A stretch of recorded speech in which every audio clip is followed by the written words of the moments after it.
Big boss season 6 live അപ്ഡേഷനിലേക്ക് എല്ലാവർക്കും സ്വാഗതം. ഇപ്പോഴിതാ ഇന്നത്തെ വീക്കെൻഡ് എപ്പിസോഡിൻ്റെ ഒരു പ്രൊമോ വന്നിരിക്കുകയാണ്. പ്രൊമോയിൽ കാണിച്ചിരിക്കുന്നത് ക്യാപ്റ്റൻസി ടാസ്ക് ആണ്. പുതിയ വീഴ്ചയിലെ ക്യാപ്റ്റൻ ആരാകുമെന്ന് അറിയാനുള്ള ഒരു ടാസ്ക് ആണ്. 3 പേരാണ് ക്യാപ്റ്റൻസി ടാസ്കിനേക്ക് മത്സരിക്കുന്നത്. സിജോയും റോക്കിയും അതോടൊപ്പം തന്നെ അൻസിബയുമാണ് മത്സരിക്കുന്നത്. ഇവർ 3 വ്യത്യസ്തമായിട്ടുള്ള കളറുകളാണ് ധരിച്ചിരിക്കുന്നത്. മഞ്ഞയും ചുവപ്പും നീലയുമാണ്. 3 വ്യത്യസ്തമായ കളറുകളിൽ ഇവിടെ വെള്ളം വെച്ചിട്ടുണ്ട്. അതിൻ്റെ അകത്തെല്ലാം കോയിൻ ഇട്ടിട്ടുണ്ടെന്ന് തോന്നുന്നു. അതോടൊപ്പം തന്നെ അതിന് മുമ്പിലായിട്ടൊരു ബീപ്പയിൽ കുറേ മണ്ണിട്ടിട്ടുണ്ട്. അതിലും കോയിൻസുകളുണ്ട്. ഈ കോയിൻസുകളൊക്കെ അവർ തപ്പി എടുത്തു കൊണ്ടുപോയി അതിൻ്റെ മുമ്പിലായിട്ട് ഒരു പെഡസ്റ്റലുകളിൽ 3 കളറിൽ, അതായത് ഇവരിട്ടിരിക്കുന്ന ഡ്രസ് കോഡിനനുസരിച്ചുള്ള പെട്ടികൾ വെച്ചിട്ടുണ്ട്. ആ പെട്ടികളിൽ കൊണ്ട് നിക്ഷേപിക്കണം. ആ നിക്ഷേപിക്കുന്നതിൽ ആരാണോ ഏറ്റവും കൂടുതൽ നിക്ഷേപിക്കുന്നത് അവരായിരിക്കും വിജയിക്കുന്നതെന്ന് തോന്നുന്നു.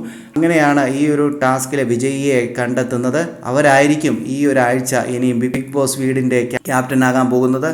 നമുക്ക് കാത്തിരിക്കാം ആരാണ് 3-ാമത്തെ ആഴ്ചയിലെ ക്യാപ്റ്റൻ എന്ന്. വരും നിമിഷങ്ങളിൽ നമുക്ക് കൂടുതൽ വാർത്തകൾ അറിയാൻ സാധിക്കും. കൂടുതൽ വാർത്തകൾക്കും വിശേഷങ്ങൾക്കുമായി ഈ ചാനൽ സബ്സ്ക്രൈബ് ചെയ്യാൻ മറക്കല്ലേ ഗൈസ്.